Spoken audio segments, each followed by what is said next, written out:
Protection of Information Assets, Part 2. Logical access controls are the primary method that are used to protect information assets.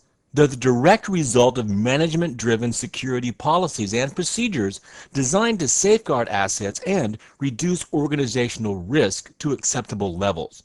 As an IS auditor, you need to understand this critical aspect of information security management. Well, the first step of the process as we look at logical access controls is to understand the exposures and vulnerabilities of logical access. Now, here's a list of 14 things that you need to know for the CISA exam. Obviously, there's quite a few other exposures and vulnerabilities, but we're going to focus on these 14, which are pretty well known. Now, realize when it comes to attacks on logical access in your environment, that attacks come in really 4 different kinds of categories. You got, first of all, what are called unstructured attacks, okay? Unstructured attacks are basically just accidental, unintentional activities that interfere with normal activities and processing. Then you have what are called structured attacks. Structured attacks are ones that are formulated by a malicious user or a cracker.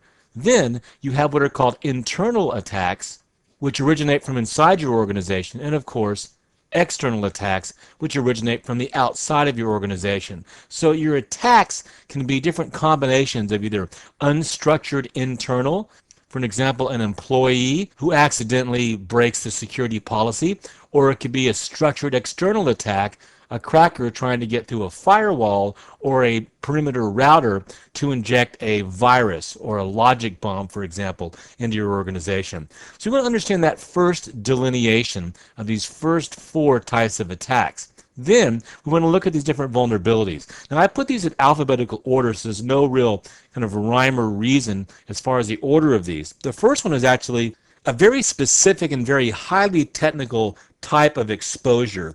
And an asynchronous attack occurs by taking advantage of the way that a multiprocessor on a PC or a server allocates CPU resources. For instance, oftentimes a resource is requested but isn't immediately available. So the operating system is going to store that request, and when the resources become available, like memory addressing or processor, it'll perform them in the order in which the resources become available, or possibly according to a job's priority. And you can set different priorities in application systems, like Windows 2003, for example. So what intruders do, they take advantage of this by causing large application programs that have these kind of checkpoint and restart capabilities to actually initiate a checkpoint restart. And this basically freezes up the application or the program. It's called an asynchronous attack because it's not necessarily timed with the actual processing of the application.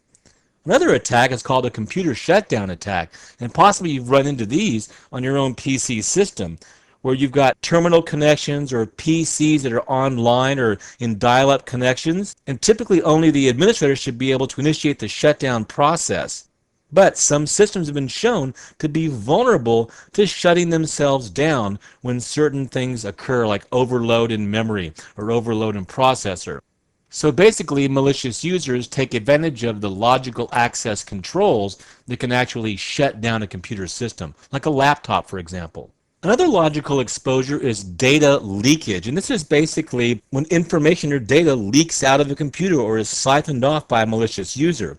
This could be dumping files to a hard copy at a printer or into a text file that can be printed. It could be stealing computer tapes that are used for backup. Typically with data leakage, the original copy is left on the system so that it goes undetected. We don't remove the original file, we make a copy of that file or a printed version of that file. Now, one of the most common ways to mitigate against data leakage is a process called extrusion prevention. Maybe you've heard of intrusion prevention systems that actually have signature-based databases that inspect packets as they come through a network, either attached to a switch in promiscuous mode or in the line of the normal traffic. Well, extrusion prevention actually prevents sensitive data from leaving the original source. As a matter of fact, in 2006, in a survey by Merrill Lynch, the leakage of confidential proprietary information was identified as the #1 issue facing chief information security officers. So extrusion prevention is kind of a newer technology that's used to protect any asset, which if lost, could have a significant negative impact on the organization. A fourth logical access exposure is that of denial of service attacks. A DOS attack is the attempt to make a computer resource unavailable to users. It uses a wide variety of approaches which basically prevent the service or the site from functioning efficiently or functioning at all, either indefinitely or temporarily. Big targets are typically high-profile web servers or DNS, domain name servers. Now, DOS attacks are implemented by forcing a targeted server to reset or consume all of its resources so that it can't provide its intended service, or it will obstruct the communication media between the users and the victimized server so they can't communicate adequately.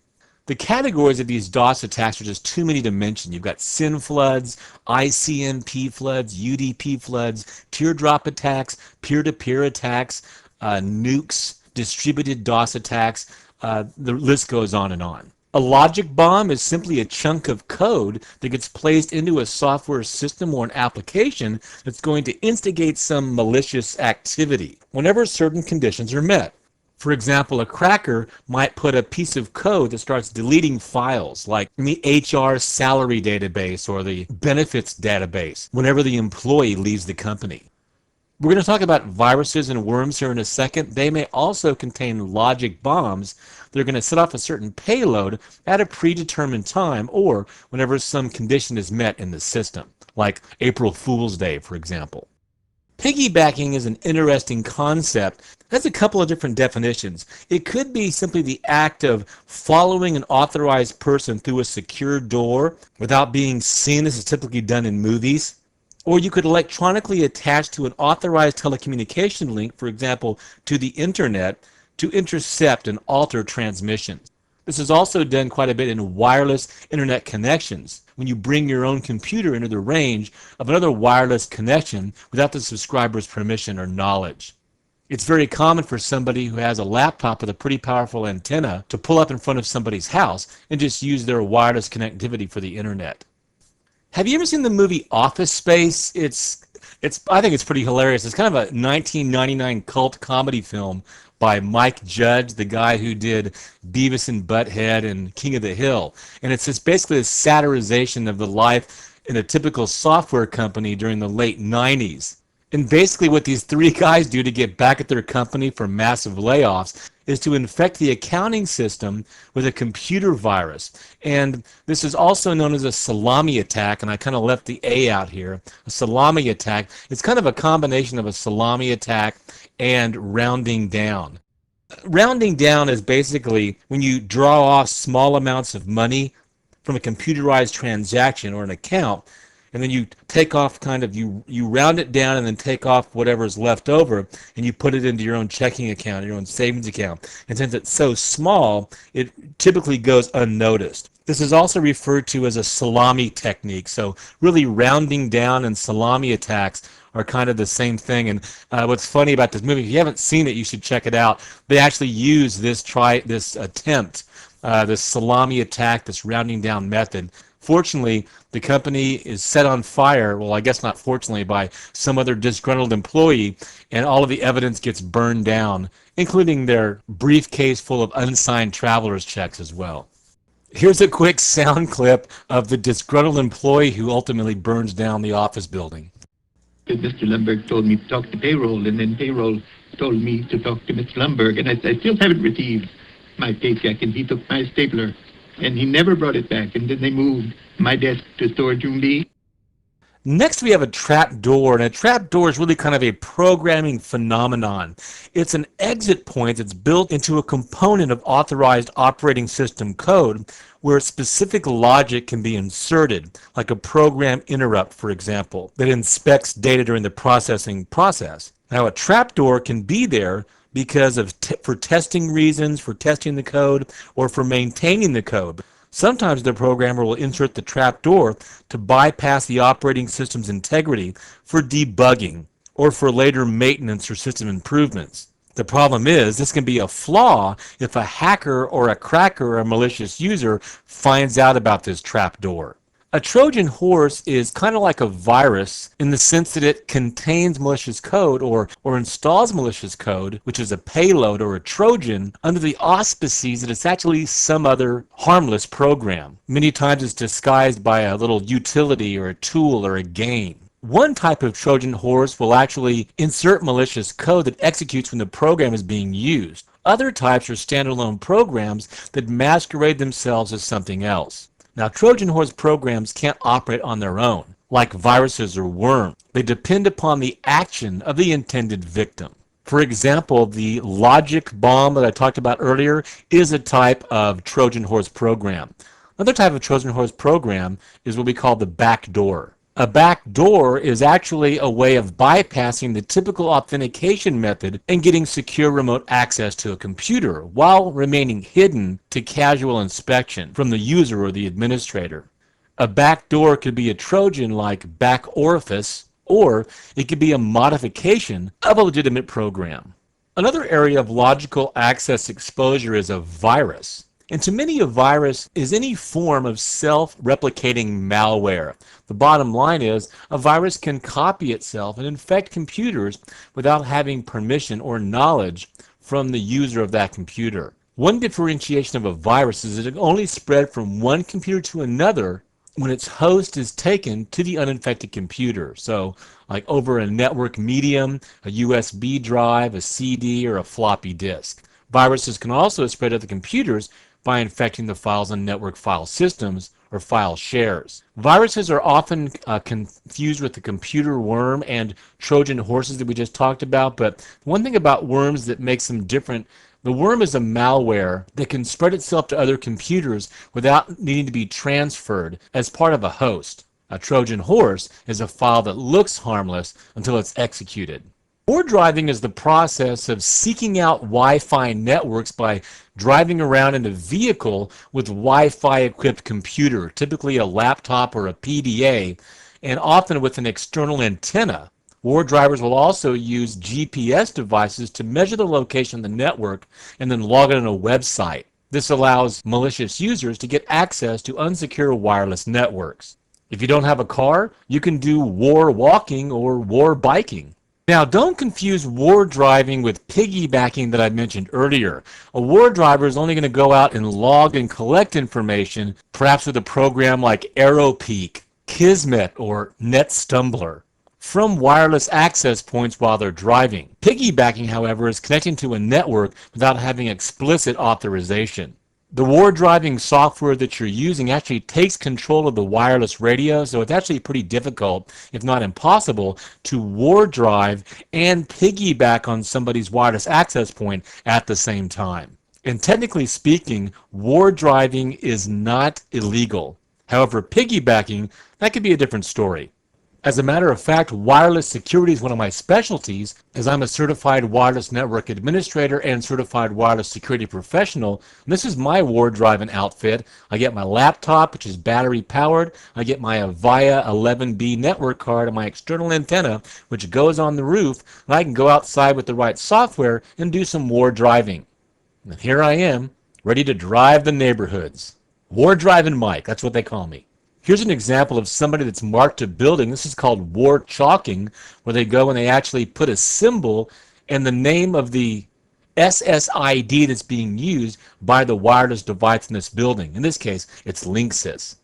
Here's a little bonus for you. If you go back up to cbtnuggets.com, you can see up here on this menu, it's got free videos. If you go to the free videos area and then you check out wireless videos, you can see that in the CWSP series, the Certified Wireless Security Professional, is actually a free movie called Let's Go War Driving. Go check that one out. It's free from CBT Nuggets. Next, we have wiretapping, which is the often illegal process of eavesdropping to gather information either on a telephone line or over an internet connection, typically done on telecommunications line. I think you're familiar with this. This is a logical access exposure as well, especially now with IP telephony or voice over IP, VoIP. Worms, we've alluded to already, a worm is a self-replicating malware, okay? It uses the network to send copies of itself to other hosts. And it can do it without any user intervention. That's one thing that separates it from a virus. Unlike a virus, a worm doesn't have to attach itself to an existing program or existing code. A worm is always going to do harm to the network, even if it's just consuming resources like bandwidth or hard disk space. A virus is always going to infect or corrupt files on a targeted computer. Something else you must do as an auditor is know all of the different access paths either into your network and out of your network. This is called ingress and egress, both physically through the wire and through wireless medium. Also, you want to notice all of your access paths to servers, workstations, endpoints. So you want to analyze all the dial-up access into your company, all of the extranet points, all the intranet points, any leased line connections that you have maybe to universities or government offices, frame relay connections, ISDN connections, any wireless access points that extend beyond the perimeter of your network. Also, all of the switched paths into endpoints like servers, workstations, laptops, as well as inventory, wireless access points, and handheld laptop and other devices. This means making sure that all of your routers and firewalls and VPN termination devices, that you've inventoried all of the ingress and egress points on those networking appliances as well. You also want to monitor any management consoles, any management stations that connect to these devices. Are they using Telnet? Are they using Secure Shell? Are they using web-based connectivity? If so, are they using SSL, TLS, or HTTPS? So the bottom line is, from a security standpoint, as an auditor, you want to make sure that your organization knows all of the points of entry into the information resource infrastructure. And this could be a daunting task with thousands of remote access users, as well as thousands of internal users as well. Another critical aspect of protecting information assets is what we call I&A, or identification and authentication mechanisms or systems. And this is a critical building block of our computer security because it's what we need for most of the access controls and user accountability to systems, end user workstations, laptops, devices, servers, and services and applications. It's basically the process of establishing and proving an identity. With authentication, it's are you who you say you are? And then, once we authenticate that user or device, we can then authorize what they can do, what they can run, what they can have access to on that system. Remember also, I&A works along with user accountability. Not only do we want to prevent unauthorized users from getting access to systems, but once they do authenticate, we want to audit and track their usage. When they log on, how long are they logged on, and then what do they do while they're logged on. Now, as far as ID and authentication mechanisms go, you're familiar with the typical credential of typing in a known username and password, but that's just one of the known vulnerabilities of I&A. They're vulnerable to weak authentication processes, like the credentials being transferred over the wire or through the RF radio frequency or stored in clear text. Also, using weak passwords like putting in your pet's name, things like that, or using the password PASSWORD. Also, a lot of I&A systems lack confidentiality and integrity. In other words, they aren't using encryption mechanisms or cryptography to scramble or encrypt the data that's moving across the wire, over the wireless network, or protect it as it's being stored. In addition, integrity mechanisms use hashing processes to make sure the data is not changed or modified or intercepted in transit. As an auditor, you want to make sure that whatever security systems in place is enforcing a strong password policy. Here's some recommendations that an auditor should implement. First of all of the passwords should be at least 10 characters. 13 characters is preferred. You want to use a combination of alphanumeric characters. For example, you want to use numbers, lowercase letters, uppercase letters, and symbols. Something else you might want to do is kind of create a password that uses these symbols. For example, I might want to go ahead and use for my password my last name, but I might want to go 5 and then lowercase h, then the @ symbol, and then maybe asterisk, asterisk, 0, and then a capital N. My last name is Shannon, and so I can remember this by just putting in 5H at asterisk asterisk 0N. And this is something that gives me a mnemonic to help me remember this, but it's nothing that can be cracked with a dictionary password cracking software program. You also want to have a policy in place that forces users to change their password every 30 to 45 days. Then you want to have a password history control in place so that they can't use the same password again for, let's say, 10 to 12 password changes. So for example, if I use this as my password and I change it every 30 days, I can't use this same password again until I change my password 10 to 12 more times. So it'll be over a year from now before I can use this same password again. We also don't want our users to store their passwords on, let's say, sticky notes that are stuck on our computer monitors. So keep that in mind. You know, you don't want to put them in a drawer. They need to memorize these and not have them written down. If they're going to put these passwords in any kind of file in a database, that file itself needs to be protected and encrypted. You only want to have one password per user account. So in other words, I don't want multiple user accounts using the same password. Also, no shared admin passwords. You'll see this a lot in small to medium-sized businesses. I've seen this when I've gone in and do consulting or troubleshooting. You know, I'll find out from the vice president or the supervisor, I'll get the admin password from them, and they'll tell me, you know, that the password is something like password or the company name, okay? The company name, and by the way, 5 or 6 people actually know this admin account and the password. So it's, you know, you want to avoid that at all costs. Now, the select number of people that are administrators should have 2 accounts. They should have an admin account that they log in with rarely, only when they have to do things that require these types of credentials, these types of rights and privileges and permissions. Then they should have another basic user account. For example, M. Shannon. I use this user account when I do my normal everyday activities. And this is maybe a basic user or maybe an elevated power user, okay, but not a full-blown admin. So I use this account most of the time, and then I can use my admin account when necessary. What I might also do is log in as M. Shannon, and then whenever I want to run a certain application that needs the admin, I can right-click on the actual application itself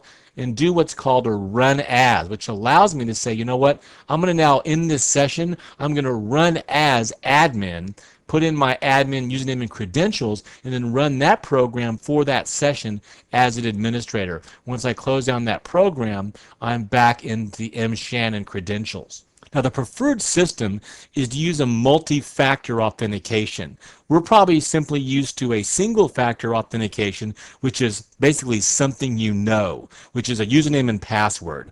Well, we want to look at multiple factors.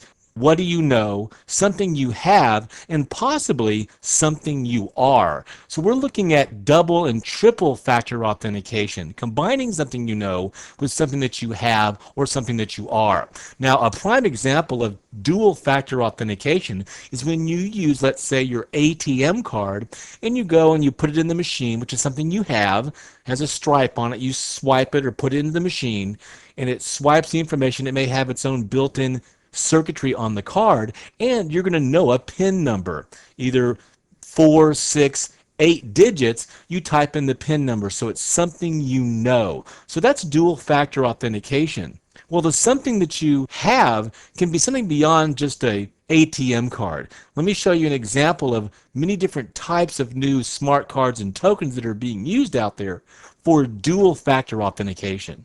Here's a wide variety of different types of smart cards you can see on these cards. This one's used for, I think, health insurance in France. It has an embedded chip on it. All these smart cards and smart devices have circuitry built into them, microcircuitry. So you've got these smart cards, these smart tokens, which either you enter a PIN number, they can be USB type tokens, they can be tokens that you just simply pass in front of a scanner, all different types of tokens that, you know, you can use these as keychains. handheld devices. So these are devices that are something that you have, okay? And you combine this something you have with something you know, a PIN number, a passphrase, and a password. Now that's two-factor or dual-factor authentication. You can either go to a different type of dual-factor authentication or even go farther with triple factor or three-factor authentication by combining something you know with something you are. And something you are gets us into the area of biometrics. Over here on the left-hand side, you can see the many different types of biometrics, things that you combine with something you know as being something you are. Biometric access controls are really the best way to authenticate a user identity because it's a unique, measurable attribute or trait of a human being. You can use biometrics to control computer access as well as access to buildings, physical access to areas of a company. And due to advances in hardware efficiency and storage, you're starting to see biometric systems explode as a more viable method for access control, for authentication, and identification. What you see here on the left-hand side is the different types of biometrics. Face recognition, fingerprint, hand geometry recognition, keystrokes, hand veins, iris or optical, be it either iris or retinal scan, signature biometrics, you've got voice recognition, facial thermogram, odor recognition, as well as DNA gait, which is basically the way you walk. Maybe this is used in airports to identify individual users, and believe it or not, ear recognition. Now what you see here in this particular very well-known table is all the biometrics here on the first column, and then the different characteristics of these biometrics based on universality, uniqueness, permanence, collectability, performance, acceptability, and circumvention. And each one of these categories, it can either be low, medium, or high. Now let me describe these characteristics. Universality relates to how common this biometric can be found in each individual. So it's high for face because most people have a face, okay? And then uniqueness is how well the biometric separates one individual from another. So you can see for face, uniqueness is low, but for something like fingerprint or optical scanning, uniqueness is high. Permanence measures how well a biometric resists aging. Okay, so fingerprints are going to stay pretty much constant throughout the aging of the individual, just like iris scanning will. But things like signature and voice, those are going to degrade over time as the person gets older. Collectability. How easy is it to acquire this biometric to be measured? Okay, it's pretty easy to get face, but it's harder to get a retinal scan, harder to get an odor or DNA. Performance. This is the accuracy, speed, and robustness of the system that's capturing the biometric. Acceptability. This is the degree of approval of the technology in public everyday life. And then finally, circumvention. How easy is it to fool this authentication system? Hard to fool the face, but easier to fool fingerprint, for example.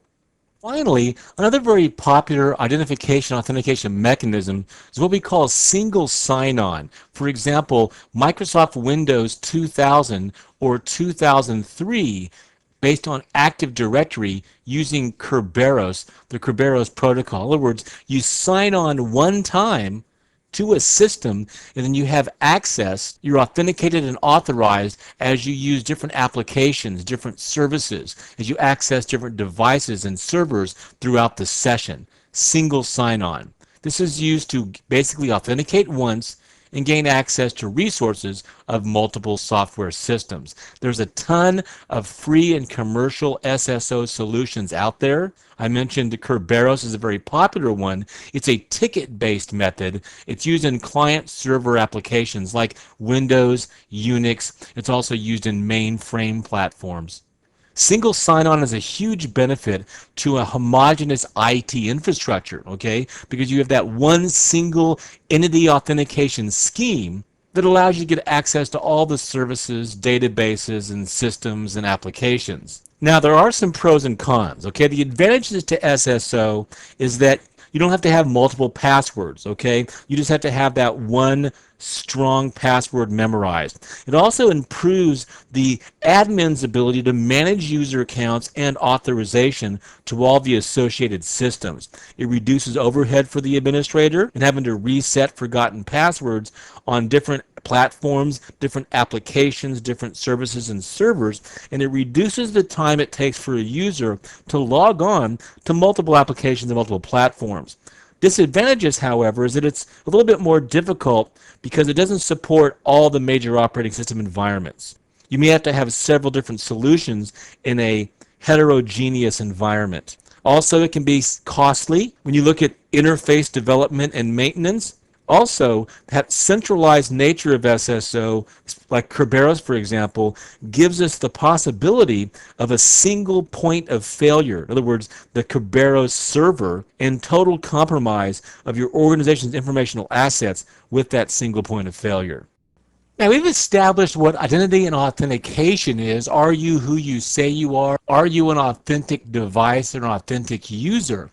But once we get beyond authenticating an individual entity, we want to then authorize that user or that system. What can you do? So authorization is what can you do, what can you access on this system once you're authenticated. Authorization services decide which resources the user can access and what actions can be performed, either physically or logically. For example, you want to allow a user, Bob, to access a particular server called Server X using the Telnet application. Now, to provide these authorization services, you can use services that come with network operating systems. You've also got local storage databases on networking devices and appliances that will allow you to use different types of mechanisms to authorize access to resources and services and applications.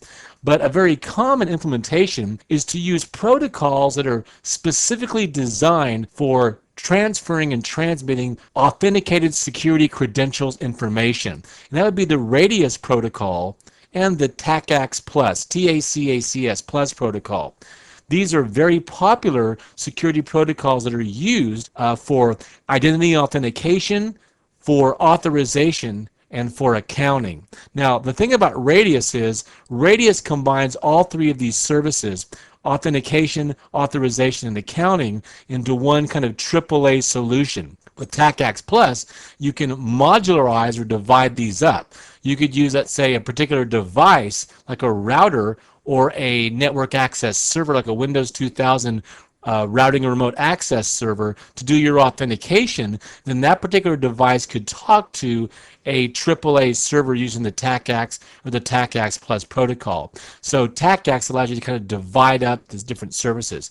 Accounting, by the way, we don't really cover this in the CISA exam, but accounting is really once you get authenticated and once you get authorized, it's when do you start accessing a object or a service and when do you stop accessing it? When do you begin? When do you stop? And for how long do you do it? This can be used for billing services, for troubleshooting, for optimization, for resource management, things like that. As I mentioned, authorization services can be separated from the identity and authentication aspect, and that's very common with things like TACACS. A very popular solution for providing authorization, especially in a networked environment, is the Cisco Secure Access Control Server, or Cisco ACS.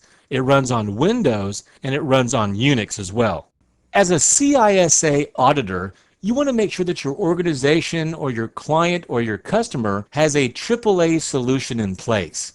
Authentication, authorization, and accounting. Now in this example, we're using a Cisco Secure Access Control Server.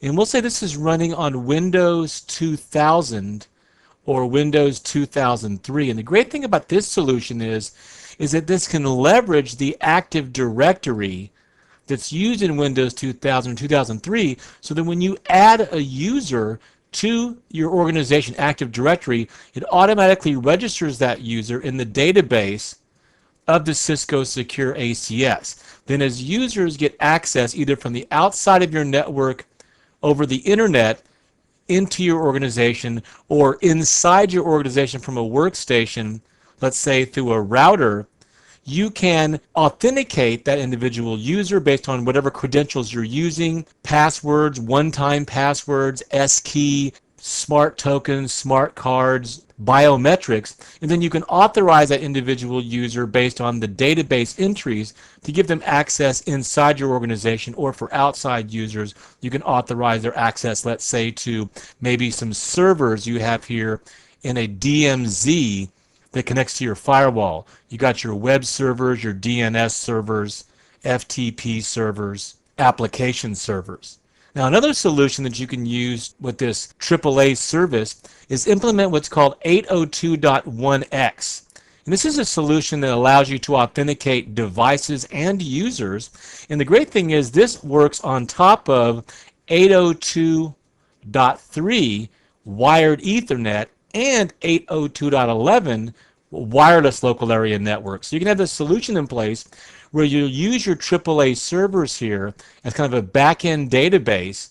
It's an authentication server that does authentication, authorization, and possibly accounting, and it uses secure protocols like lightweight extensible authentication protocol LEAP, or it could use Microsoft's version of PEAP. You could use TTLS, which involves a certificate authority and digital certificates, that's a PKI solution, or you can use what's called EAP Fast, a quick solution for adding this 8.1x authentication and authorization technique. So the bottom line here, as an auditor, we want to make sure that the organization that we're auditing has some type of authentication, authorization, and accounting service in place, and there's a wide variety of implementations, standardizations, and technologies, as well as applications to choose from.